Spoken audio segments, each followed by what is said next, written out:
Hey, Robert Kiefer here with Hydro Hero, and we are talking about crawl space encapsulation. And here's a job that we just finished not very long ago. I'm going to take you through exactly what was going on there. You'll get to see the before when we did the initial inspection, and then you're going to see what it looks like when we're all finished with our encapsulation process. I think you're going to really like this video, so stay tuned.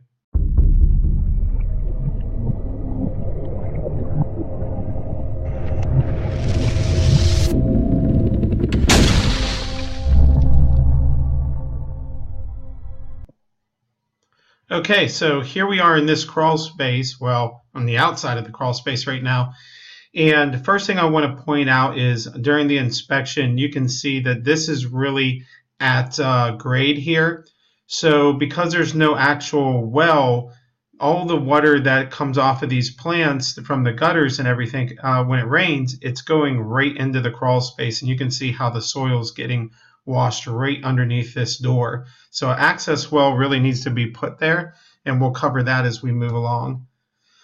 So here we are in the crawl space. Not too bad when you're first kind of looking in here. Of course, you know, the contractors that doing the cable and stuff here really aren't focused on keeping it neat. So we always clean that stuff up as well. Here's just another photo of that. But here you can see that water is probably coming underneath of here, and drainage should really be put in. This is not the best way to seal pipes either. This is expanded foam. This is really an air barrier and not a moisture barrier or waterproofing mechanism. So water will get all through here and it leaks all into the crawl space. So that will have to be addressed as well. You can see there's more cords here that need to be taken care of. Now, here's a good open part of the crawl space. Now, this is their regular 6 mil vapor barrier that's laid on across the ground, but it's not sealed around any of these pillars, and it's not sealed to the wall. And when you have any of these opening gaps here, it allows all the moisture that's trapped underneath this vapor barrier to find its escape path, and then goes right up into the crawl space, raises the humidity, and then you have mold growth forming on your organic materials like the wood framing. But then you also have damage to your HVAC system. The ductboard gets destroyed, the tape starts coming apart, and then every time this HVAC system kicks on, it puts it under negative pressure, and it sucks all the mold and bacteria and everything else that's in these crawl spaces right into the HVAC system, and then into the living space where, you know, you're breathing that air, so that can't be that great. So here on this back wall, you can see this white stuff. That's not mold, that's efflorescence, right? That's a salt deposit from the block as the moisture is wicking in or wicking up from the soil into the block, and then wicking out of the block, it's leaving this deposit. So this is telling you that there is a high moisture content in the soil here that needs to be addressed, and that's addressed with good drainage. You can also see the amount of moisture in the soil that's being trapped underneath this vapor barrier, which is its intent. So there's nothing wrong with that, but when it's not sealed, all that vapor is going to find its way right up into the crawl space, and then again wreak havoc on the building materials and your HVAC system. So not sure if you guys can really see this like I do, but there's condensation droplets all over the insulation. Again, you can see where moisture is wicking up into the block there. Here's a little bit better picture of all the condensation happening on the insulation. Now, once all this insulation gets wet, it does two things: falls right on the ground, leaving you no insulation there whatsoever, or it starts leaving like stalactites, and when it starts hanging like that and degrading, you've lost your R value, or your energy efficiency of what that insulation is really supposed to be doing. Here again, you can see the moisture that's, you know, underneath the vapor barrier. So again, you want to have that really sealed there. Again, that white stuff is the efflorescence. This is a white type of wood decaying fungi that is on this floor joist here. There's some also light mold that's on the floor joist here. If you push this insulation up, you'll see what the wood is supposed to look like versus the mold that's actually there, and it's kind of light and evenly spread. But you can see the insulation starting to deteriorate. This is just more pictures of that same area actually. Now here you can see all the moisture that's in the soil. The only thing that's going to really make a huge impact on this is having drainage installed, so this water has somewhere to go. Right now, you know, it's hitting the vapor barrier, which is what it's intended to do, but if it's not sealed properly, it finds those paths right back up into the crawl space area. So you can see this band board's really wet there. But this is not the worst crawl space ever. You can see the insulation starting to fall in different areas, but definitely needs to be sealed up completely. These open vents just allow high humidity, high humidity typically, come right through these vents and then hit these cold surfaces, these organic surfaces, and then cause mold. As soon as that hot, warm air hits a cold surface, it reaches the dew point and you have condensation. More insulation following. You can see water that's making its way from up underneath the footer, and then it rises, and then once it hits the vapor barrier, you know, not sealed, it just collect on top of the vapor barrier and just sit there until it evaporates up into your building materials.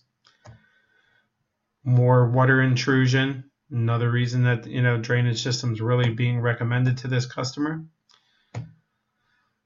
This is a picture just showing more of the condensation that's on there. I'm not sure if you guys can really see it on your end, but that's what we got going on there. More wires that need to be cleaned up, some water coming through.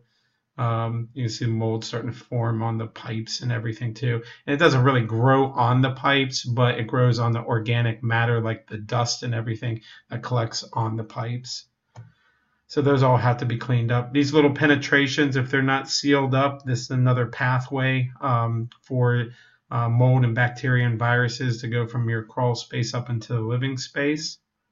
You can see all this insulation is doing no good at this point. I mean, it's completely saturated and lost its integrity. No R value there. Just general junk that needs to be cleaned up, not good ground cover. As you can see, it's not sealed to the wall, so it just shifts around. More just insulation that's, you know, water damaged basically. So all needs to get pulled, and all the floor joists need to be clean and treated and dried out, and all these moisture problems fixed. Same thing here, more damage. This is HVAC going into an addition area. Right, small little area, insulation falling there, mold growing on the back of the craft face paper. So we will move along here shortly to actually what it looks like once we're finished doing a crawl space encapsulation, a proper crawl space encapsulation. So many of these companies are not doing that. These little black spots here really aren't mold. These are usually from what we call camel crickets or spider crickets, and that is actually their feces, and it hardens to a shiny black tar-like substance that is next to impossible to get off of the floor joist. You have some of that going on here as well. That's not actual fungal growth. As you see, electrical lines laying there so it can come in contact with water. That's great. Mold growth that's forming on the bottom of the floor joist. Again, if you push this insulation up, you'd really see how bad it actually is. This is a closer area of that efflorescence salt I was talking about earlier. That's, you know, the water comes up from the footer, wicks into this block. It starts filling all the cells in the CMU block. And then as it's trying to reach its equilibrium and evaporate back out of the block, it's leaving the salt mineral deposit. So here is that same crawl space once we're completely finished. Right, this is the HydroSeal vapor barrier system. As you can see, this is a clean and super healthy space now. It's like hospital grade clean looking. Right, this is that same space, believe it or not. Once we are all finished, we have excellent technicians that really take pride in their work. I don't think I really need to say that because I think that you guys can actually see how much care they actually take. They grade everything really well. This HVAC system is now protected from moisture damage. Everything's been cleaned up and remediated. This is going to be a space that stays clean and dry for the life of the home now. Just absolute beautiful work. Columns are completely sealed and wrapped, so vapor is not escaping anywhere into this crawl space from the soil. Completely sealed on the walls, everything 100%. Another great shot here. As soon as we hook this up, you can see it's already at 54% relative humidity. This will drop down to 45% where we set our dehumidifiers.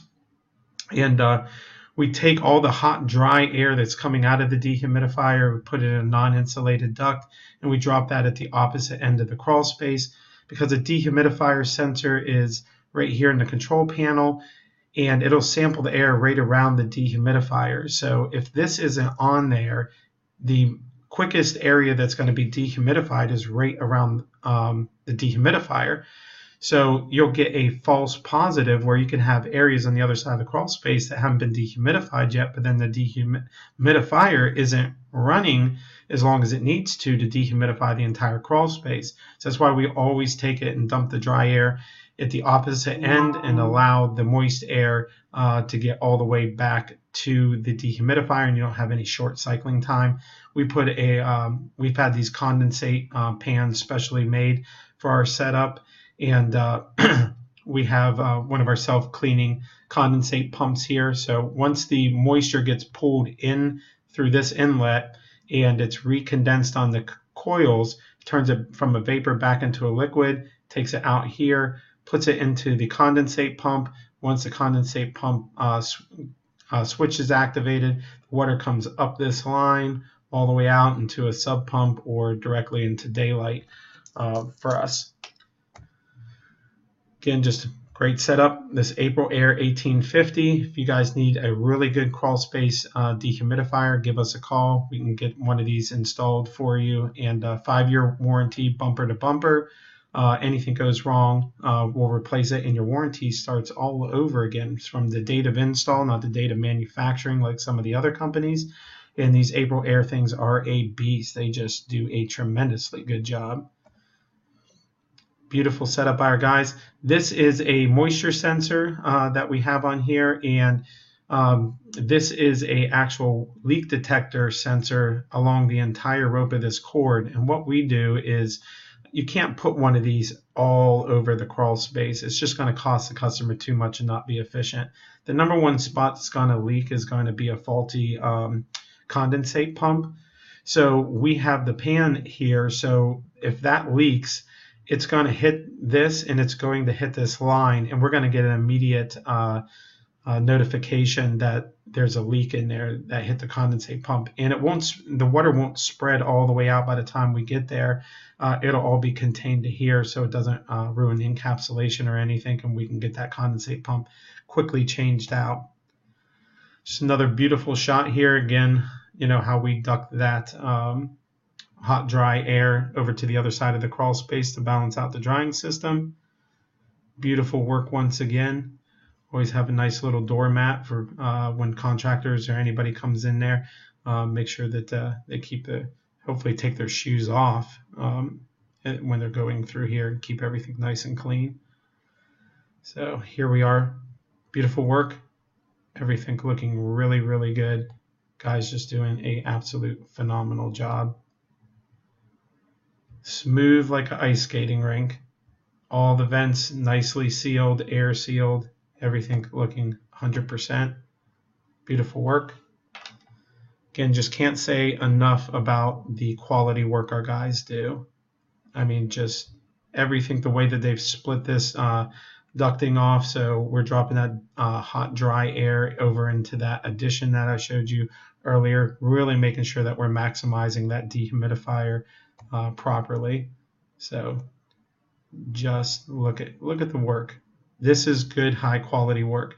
This isn't we're not the cheapest in town.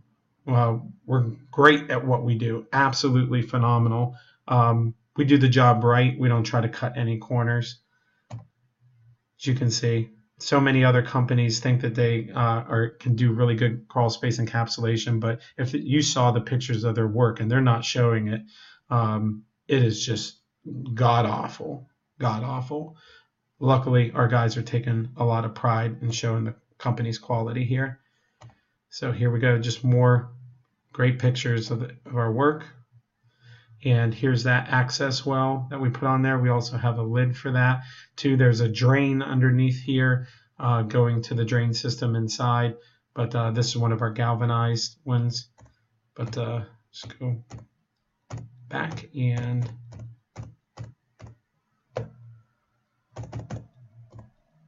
leave you guys with a great picture of our work, what the end product looks like. Again, believe it or not, that is the same crawl space I was showing you in the beginning.